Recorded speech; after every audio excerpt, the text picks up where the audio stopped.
In this episode of Carpe Diem. With nearly 300,000 deaths in Canada last year, prepping for death has become an important part of our lives. How do you plan for it? How do you wish to be remembered? We'll answer those questions on today's episode.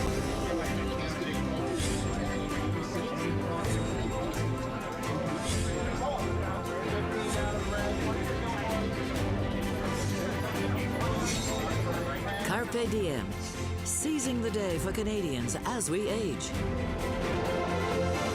Welcome. Before we begin today's show, let's have some fun with Leah Bolton in this week's Zippy Zoomer.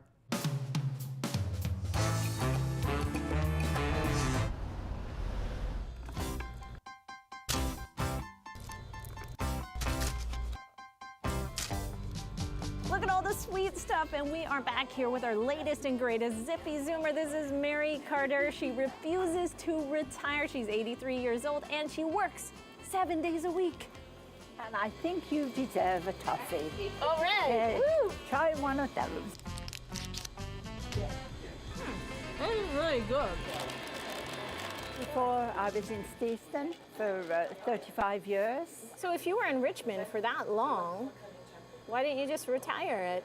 I didn't want to. You work 7 days a Well, week. it really isn't working. This is, you know, it's a place to be, to enjoy myself. Too small for your head. This is for a child. That was a kid. And meet people. Would you be nice to the camera for me, please? I'll be nice to you for the camera. How would that be?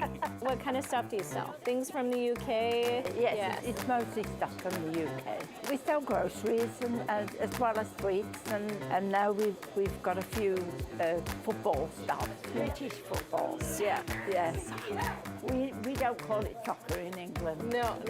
Marks and Spencer's beef. No. It's good stuff. When I retired from North Vancouver, I started helping Mary out in the shop. Also, you do a bit of traveling together. Is this true? Yes, we'd like to do more. You're probably banned from a few countries though now, right? Mary's created a few international incidents, so.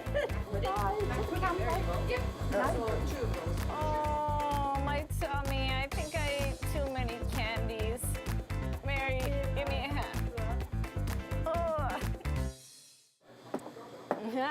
It's been a blast hanging out with Mary here, but I'm going to have to visit the dentist soon. If you have a Zoomer to nominate, don't forget to nominate them at zippyzoomer@carpe.ca. I'm going to eat this, and in the meantime, we're going to head back to the studio.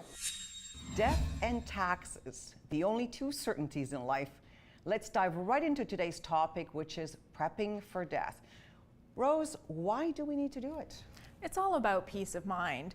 There are, of course, as you say, death and taxes, but the reality is if we don't talk about it, if we don't share this information with our family and our loved ones, we're going to take these secrets to our grave, and that's probably the worst thing we could do. You know, we plan for all these major events in our life. We plan for children, our weddings, sometimes more than once. We plan for retirement. So doesn't it make sense that we would plan for our death? You know, it so does, but it amazes me. We have CARP members in their 80s who haven't got a will, who haven't even taken steps to think about what they want for a memorial service. So really more needs to be done. Well, I look at my friends who are in their 80s, and I would love to place the blame squarely on the shoulders of that generation, but it's not them, it's their kids. They go to have this conversation, and their kids don't want to talk about it. It's absolutely anathema. So we have to normalize this and make it approachable.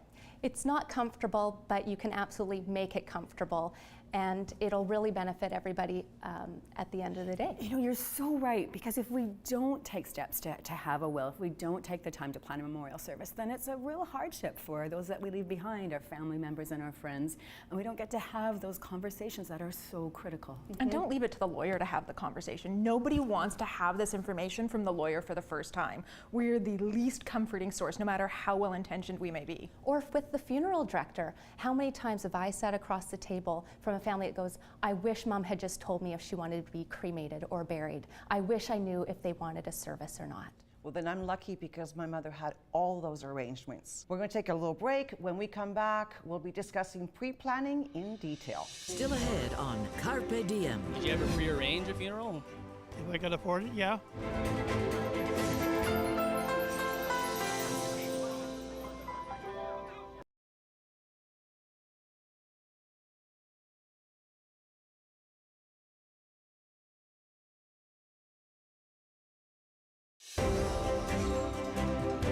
Carpe Diem. Seizing the day for Canadians as we age. In this segment, we're talking about the need to pre-plan our final journey. And Jen? Well, let's start off by saying that whether you have prearranged or not, the first question the funeral director is going to ask on the phone, one of the first ones, is who is named as executor in the will? If there is no will, then we start going down a long list of who the next legal representative may be, because that is the person in charge of fulfilling those arrangements or making those arrangements. So you don't want to be searching for a will. And so this being goes put to in what that you were position. saying earlier about make sure people know what your wishes are and where to find them. I think as a high level, it's important that people have a very, very glossary understanding of what the key documents in a simple estate plan are, so that they know which document to look for, because lawyers like to make things confusing. The documents don't always say at the top, will, or if I'm dead, please read this. It may be buried in a stack of documents. The main document that you need at this stage, as you say, is the will. Exactly. But it's not always going to be labeled that way. If And you a see lot some of people think that power of attorney is still valid at time of death, and that's not the case. Most of the time it ends with us, and so the role of the power of attorney concludes and the role of the executor starts up. In BC, there's another quirky document called a representation agreement, and in other jurisdictions it's often called a power of attorney for healthcare. Those ones thankfully are usually labeled well and say representation agreement at the top. If you're in a situation where you're already dealing with the death of a loved one, that is no longer a relevant document. You want to keep digging to find that will. And if you can't find it, you can go to any lawyer or notary in BC and they will help you track it down by searching various registries. And I think what our members can really take from this is not necessarily that they'll pass a quiz on the difference between a power of attorney and a will, but that they need to come to a lawyer, not only to make sure they have their will or their power of attorney, but especially if they have someone in their life who has a disability, and they want to make sure they do the planning for that individual. And I think what's really overwhelming is you've called the funeral director and they tell you that they start with the question of who's the executor, and now you don't know where to go. So circling back to what we were talking about earlier, just make sure that when you do your will or you make your pre-arrangements, you've told whoever your executor is first that they are the executor. So tell your key people what their role is and tell them where your documents are, so that when they're put on the spot and asked for it, they say, oh, I know exactly where to go for that. And so critical to have the conversation with the lawyer, because it does compel people to make those decisions, which sometimes are uncomfortable. Because if they haven't, it may be that your closest relative is the one making decisions about people that you really care about, and you may not have talked to that person for a while. You might be estranged, or you might have very different values. So things could end up very differently than how you want. Speaking of comfortable, we went and asked you, are you comfortable making your final plans? Would you ever prearrange a funeral? If I could afford it, yeah. I haven't done it. I must admit I thought about it once when I heard what a friend's funeral cost. I thought, no, not me. Mind you, they had the full thing, Right. Oh yeah, oh boy. It just actually brings up mortality, and mortality is one of those things which none of us want to think about. And it's real. I think if you know where you're going and you feel confident in I have a lot of faith. I'm not afraid to pass away, and I think that if you're not struggling with that, then you're not going to wrestle with that fear, and you're going to be more prepared, and fear causes us to avoid a lot of things.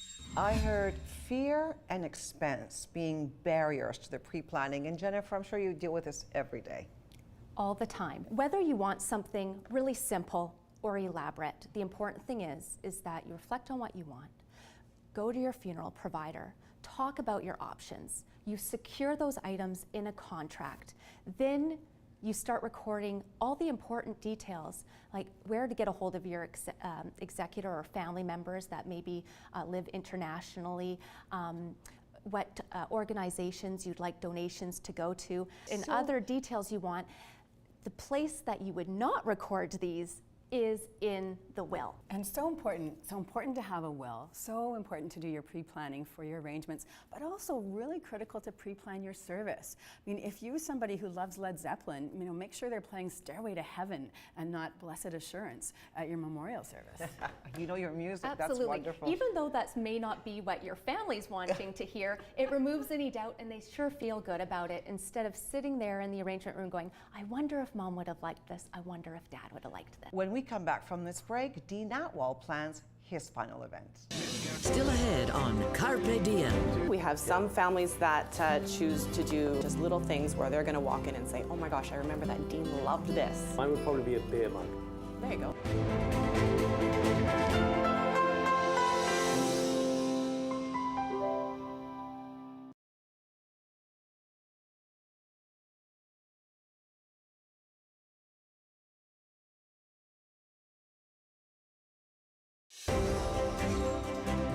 Carpe Diem. Seizing the day for Canadians as we age. Welcome back. Let's find out what planning your own final event looks like. We're here in South Surrey at Victory Memorial Park learning about funeral arrangements. Now, most people find it hard to talk about, but there is a growing trend when it comes to funeral planning and death.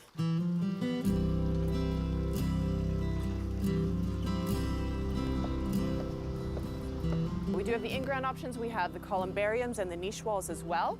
We even have little private, almost estates for families to be in their own little individual house or apartment, if you will.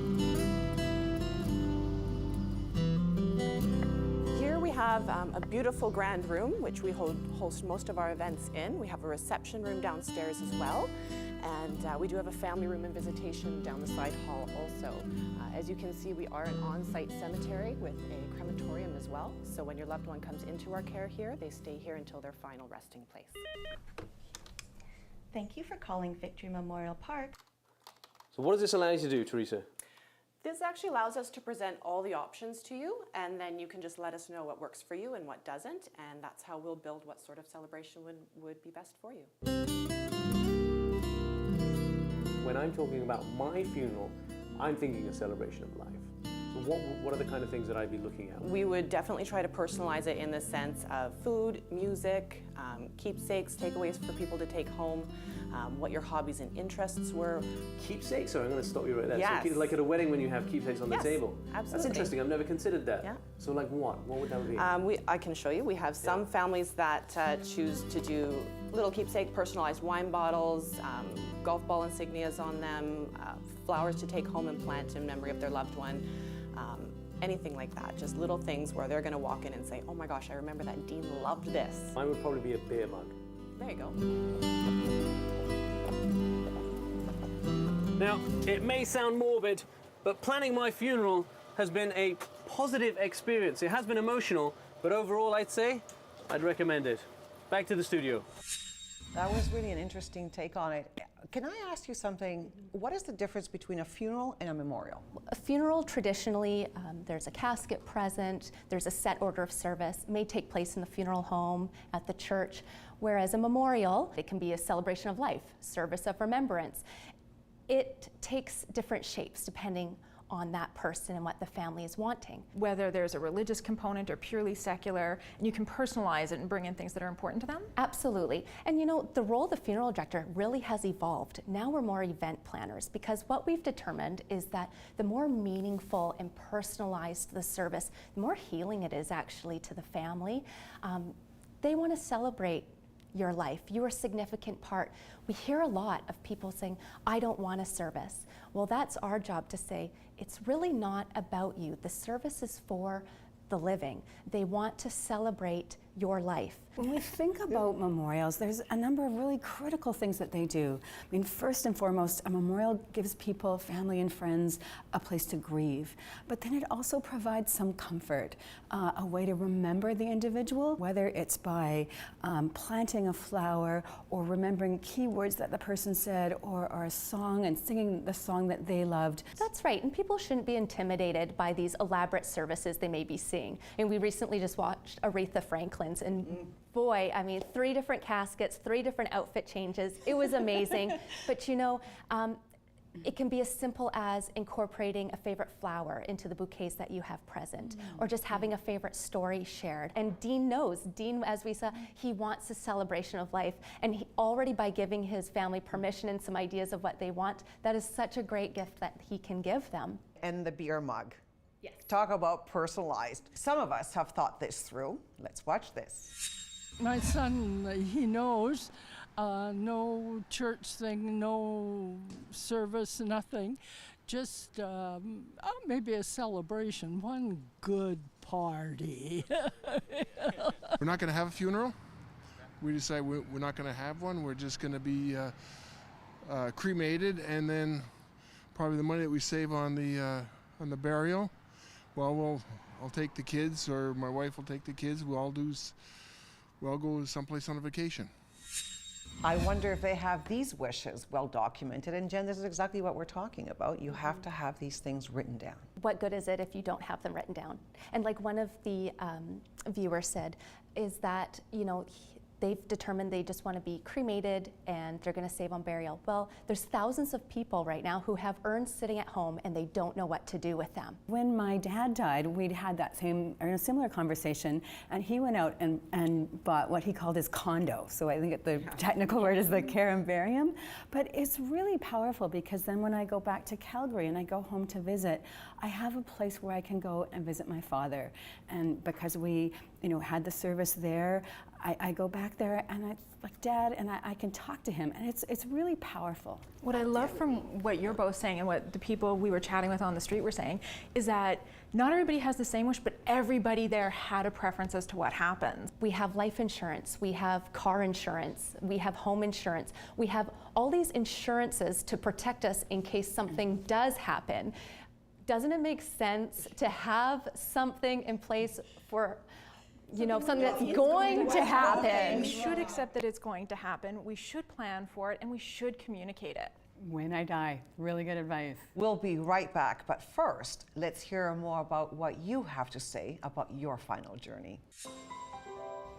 My view on that is I think people have a difficult time talking about stuff like that. And several of my friends, unfortunately, have left us, and that's what they've done. Arranged with family. Yeah, when I check out, party time.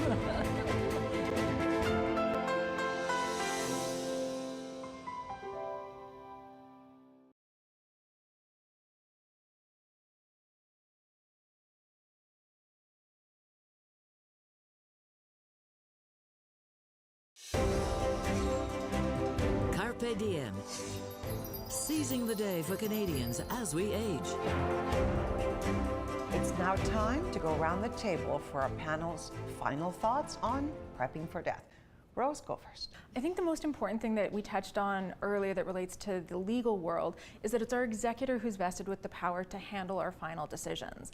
As a consequence, having a properly drafted and documented will can be worth its weight in gold. And a will isn't the only tool, and it isn't the right tool for everybody, but the only way to know what works for you and suits your circumstances is to talk to a lawyer. Most lawyers within Canada will often provide a complimentary consultation. So again, that fear and that cost really shouldn't be a deterrent to getting the information you need to make an informed decision.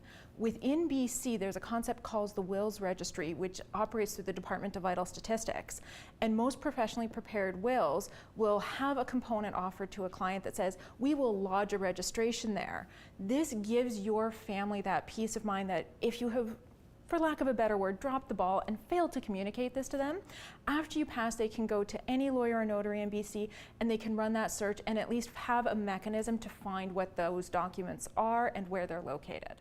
There's a big difference from the people that have prearranged their families when I sit across from them as a funeral director versus those who have not. You know, relieve some of that doubt. The more information you can give your family, the better off they'll be, because you have the option to pre-plan today. It's peace of mind. You're going to get what you want, your family knows what you want, and it's documented. You're safe from inflation, and you have the financial options now. So we're really pleased to say that all Carpe members get 10% off of all of our professional services, our cemetery property. So all you need to do is go to dignitymemorial.com and find a provider near you to start the journey of pre-planning. Get the fear out of the way. I can assure you there are hundreds of thousands of people who have pre-planned, and guess what? They have that peace of mind. It's a weight off of their shoulders because they know they're going to be taken care of and their family's going to be taken care of when it's time. And Wanda, final thoughts. When it comes to preparing for death, I think it's really important to realize we're not alone.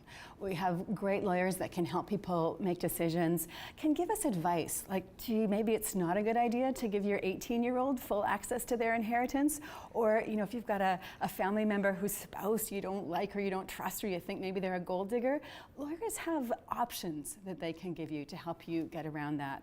And when it comes to planning your memorial service and planning how you want to die, great to talk about that beforehand. I personally used to be an officiant. I used to do ceremonies of celebration of life. And it was an amazing time to connect with families and learn about their wishes and have these celebrations that really honor the person who had died. And my friends would say to me, Wanda, isn't that really depressing? Like, how can you do that? And it was absolutely the opposite. I would do a ceremony of life and help people grieve, help people remember. And then I would come out and it would be like the trees were greener, the flowers were brighter, or the rain was wetter, but just everything was more alive, and I would realize how precious my family was and how great my life is. So when we avoid the darkness, we don't get to see the light by contrast, and it's that darkness brings out the color of the tapestry of our lives. So I really encourage all our viewers to plan, to make a will, to talk to a lawyer, to plan their memorial service, to talk to a funeral director, and to make sure that that's off their plates so they can have the best possible lives for every minute that they're living. Very good advice. And Rose, thank you so much. Jennifer, and of course Wanda, always a pleasure to have you here. And that's the show. And remember, as our Carpe president Moses Neimer always says, the best way to keep going is to keep going. So stay zippy and Carpe Diem, seize your day.